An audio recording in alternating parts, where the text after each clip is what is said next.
New at 6, the state's chief elections officer says he wants to get some facts out. Overnight, he was on social media as misinformation continued to spread about this historic recount in Georgia. Channel 2's investigative reporter Nicole Carr joins us live this afternoon. Nicole, you spoke one-on-one with the Secretary of State this afternoon. I did, and a lot of what we heard this afternoon, or what we talked about, you all just heard on live television in that briefing from the office, with them saying this historic recount is going to prove that our system does work. The hand recount will not change the results, and this is just proof that folks can trust what is in place here. He's saying ballot harvesting already outlawed. The signatures have already been secured and matched. He's saying, look, we are investigating every claim that comes through here. And he's saying this office is not partisan when it comes to this process and how it rolls out.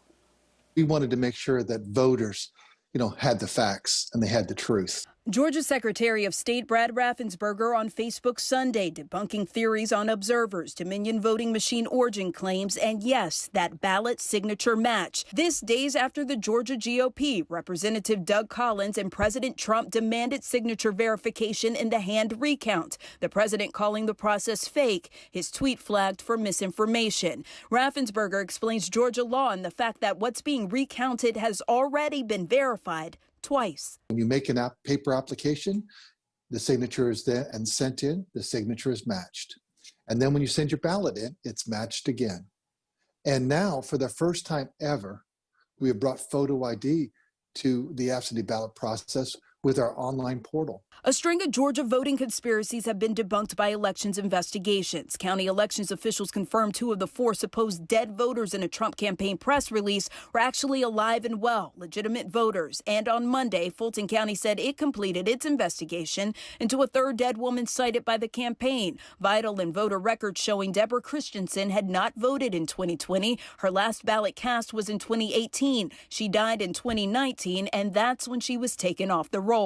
Also on Monday, plaintiffs in this federal lawsuit alleging illegal ballots cast in Georgia's largest counties without proper observation voluntarily dismissed their claims after declining to provide the courts further evidence. Raffensperger addressed Collins, who'd called him incompetent on Twitter shortly before our interview. They did nothing for election integrity.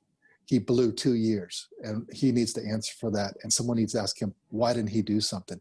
And why didn't he ever do anything when he was in the State House either? So ask him that question. I'd love to hear his excuse. I'm sure it'll be a humdinger. As for the president, well, he's got lots of followers, and he's got 50 million, and I may have 50. So I know I'm outmanned on that battlefront.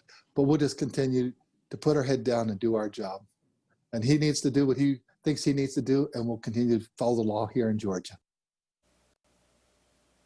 And Collins' response on all of that this afternoon, a spokeswoman sending us back that tweet with him calling the Secretary of State incompetent. Let's talk about the 3 ongoing investigations here. Obviously, what you just heard about the situation there in Floyd County, and then you have 2 out here that the state is investigating in Fulton. You'll remember that water main pipe break at State Farm Arena. They're still looking into the way it was handled that day, and also what happened that evening when observers and workers were sent home. Another 5 workers brought back to finish a late night recount. There's been concern that there were no eyes on that, but the state confirms they did have a legal observer in that room, although they're still investigating the concerns from the Georgia GOP there. Reporting live, Nicole Carr, Channel 2 Action News.